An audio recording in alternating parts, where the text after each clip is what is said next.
Sur ce terrain qu'il habite depuis près de 60 ans, Armand Rolfo profite d'une retraite bien méritée.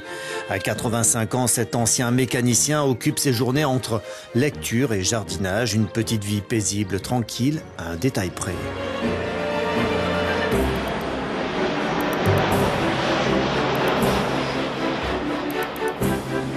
Le décollage, c'est affreusement bruyant, mais il y en a souvent qui passent en dessus de nos maisons.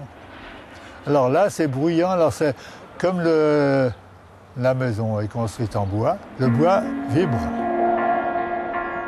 Alors chez Armand, comme dans une dizaine de lieux autour de l'aéroport, l'association des riverains a installé un micro pour mesurer le bruit, 24 heures sur 24.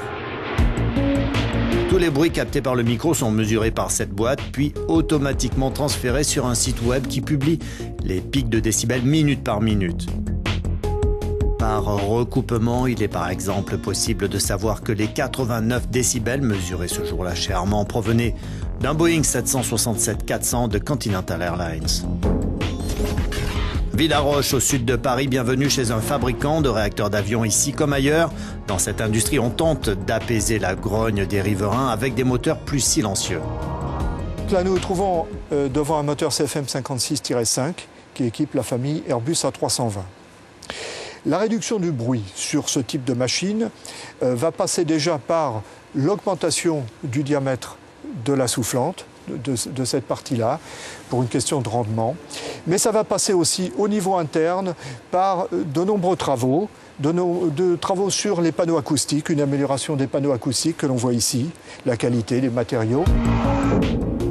En 40 ans, les motoristes sont parvenus à réduire par 3 le bruit des réacteurs, mais il faudra encore faire mieux.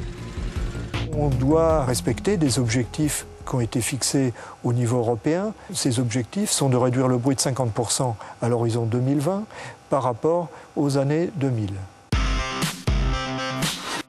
Pour y parvenir, les industriels ont lancé de vastes programmes de recherche avec les universités européennes. Et c'est du côté de l'EPFL, l'École Polytechnique Fédérale de Lausanne, que l'on trouve l'une des solutions les plus prometteuses. On utilise des haut-parleurs non pas pour faire du son, mais pour absorber le son.